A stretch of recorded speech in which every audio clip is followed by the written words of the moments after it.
Bismillahirrahmanirrahim. Assalamualaikum warahmatullahi wabarakatuh. Selamat pagi anak-anak. Bagaimana kabar kalian hari ini? Semoga kalian dalam keadaan sehat ya. Nah, di sini Ibu akan menjelaskan materi pembelajaran SKI, yaitu tentang fase awal pemerintahan Khulafaur Rasyidin. Khulafaur Rasyidin. Nah, anak-anak ada yang tahu gak apa pengertian dari Khulafaur Rasyidin? Nah, betul. Ibu tambahin ya. Jadi, Khulafaur Rasyidin terdiri dari dua kata, khulafah dan ar-rasyid. Khulafah ini merupakan bentuk jamak dari kata khalifah yang artinya pengganti. Sedangkan ar-rasyid merupakan orang yang diberi petunjuk. Jadi, Khulafaur Rasyidin merupakan orang yang terpilih atau orang yang dipilih sebagai pengganti Nabi Muhammad SAW, tetapi bukan sebagai nabi ataupun sebagai rasul. Nabi Muhammad wafat pada tanggal 12 Rabiul Awal tahun 11 Hijriah atau tanggal 8 Juni tahun 632 Masehi. Nah, hal itu membuat situasi umat Islam sangat kacau. Kenapa? Hal ini dikarenakan Nabi Muhammad tidak memilih secara pasti penerus atau penggantinya dalam kepemerintahan. Nah, terdapat banyak perbedaan. Di antaranya ada dua perbedaan yang paling mencolok, yaitu antara perbedaan kaum Muhajirin dan perbedaan kaum Ansor. Bagaimana perbedaannya? Yaitu perbedaan kaum Muhajirin mengusulkan sahabat Abu Bakar As-Siddiq sebagai pengganti Nabi dalam berdakwah. Sedangkan kaum Ansor mengutus Sa'ad bin Ubadah sebagai pengganti Nabi dalam berdakwah.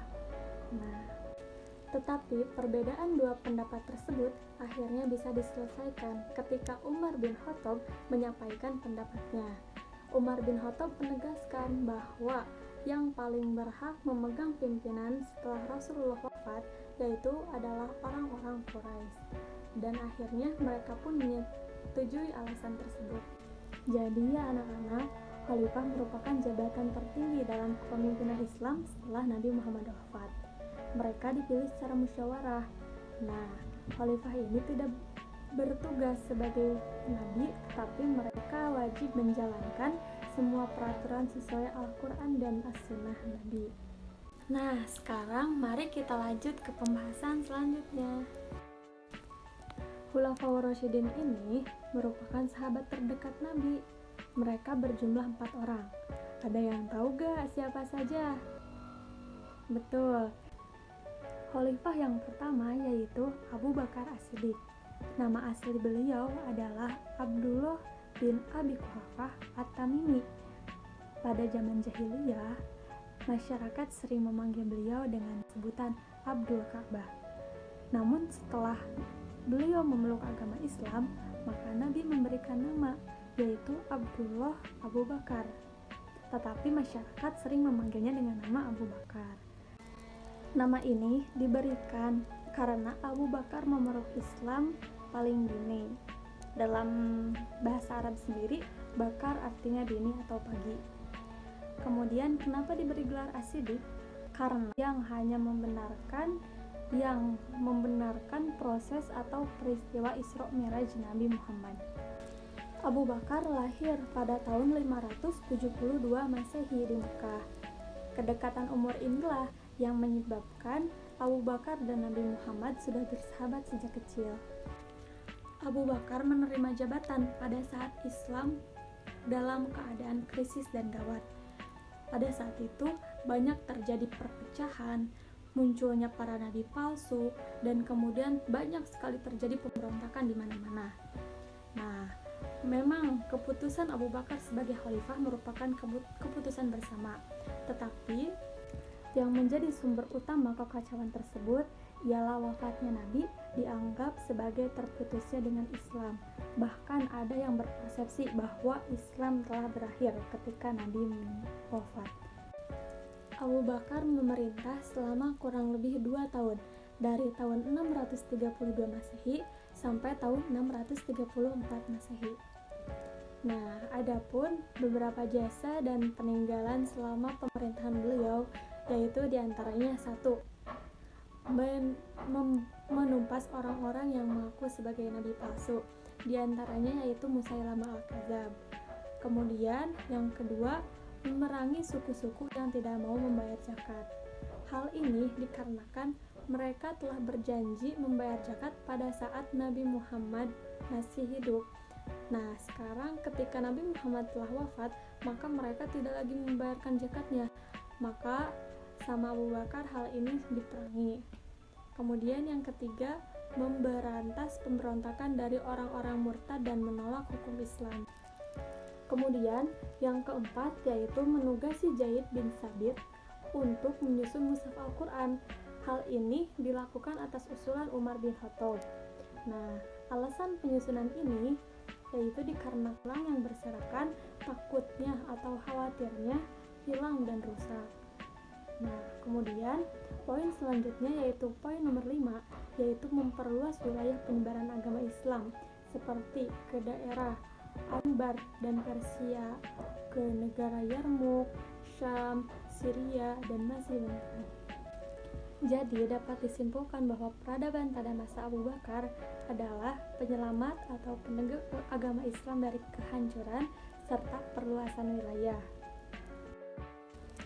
Setelah Abu Bakar wafat, kemudian pemerintahan pun berpindah ke tangan Umar bin Khattab. Umar bin Khattab merupakan putra dari Nufail dari Bani Adi. Nah, Bani Adi sendiri ini merupakan salah satu dari kaum Quraisy. Umar lahir pada tahun ke-40 sebelum Hijriah. Nama ayahnya yaitu Nufail bin Kuja dan nama ibunya yaitu Hantaman binti Hashim bin Al-Mughirah. Umar bin Khattab adalah salah satu sahabat yang sebelum Islam sangat memusuhi Nabi. Namun hal itu berubah ketika Umar mendengar bacaan Al-Quran adiknya Fatimah.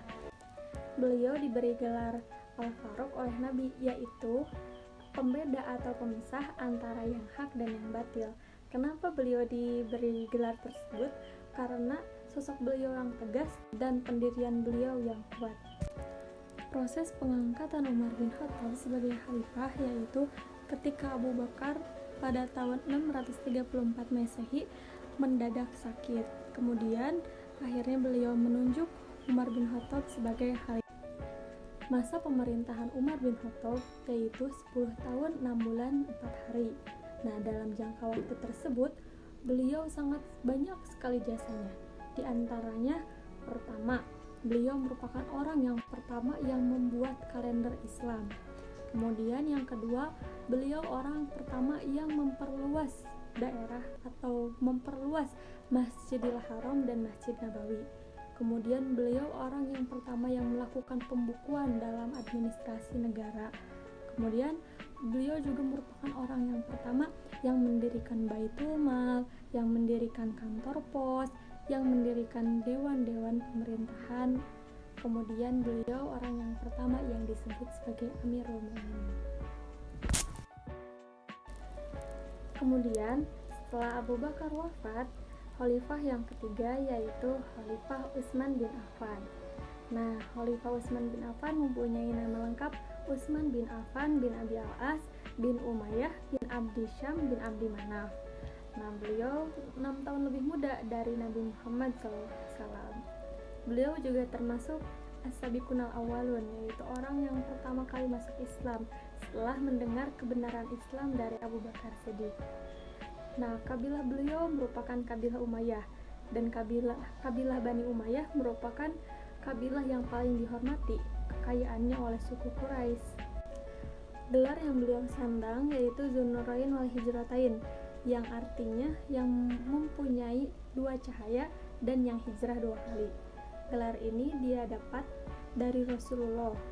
Mengapa Dzunurain? Karena beliau menikah atau dinikahkan oleh Rasulullah kepada anaknya yang bernama Ruqayyah.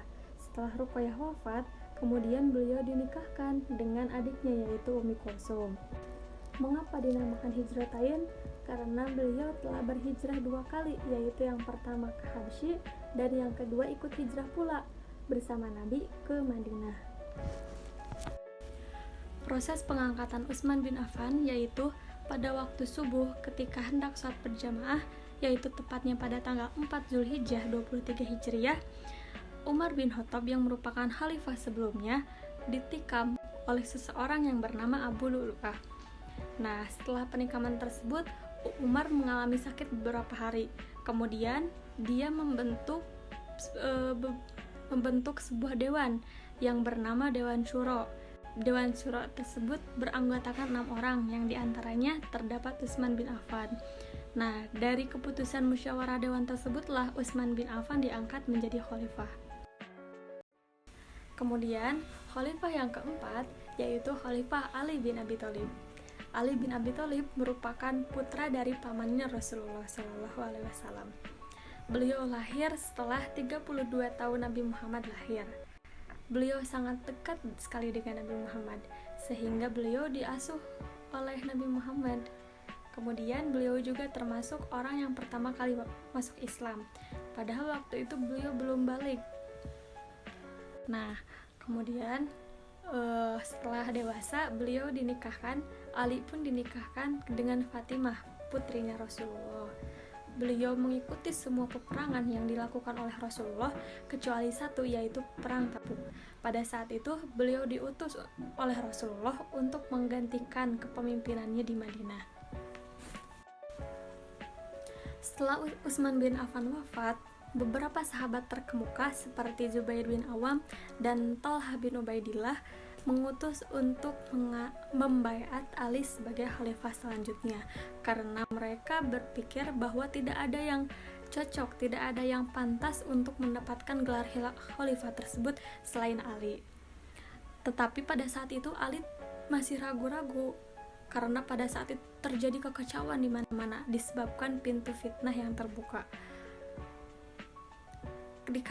Disebabkan fitnah yang terus terjadi dan kekacauan di mana-mana, maka Ali pun akhirnya memutuskan untuk menjadi khalifah, dan beliau pun dibaiat pada hari Senin tanggal 21 Zulhijjah tahun 35 Hijriah atau 20 Ramadan tahun 40 Hijriah di Masjid Nabawi.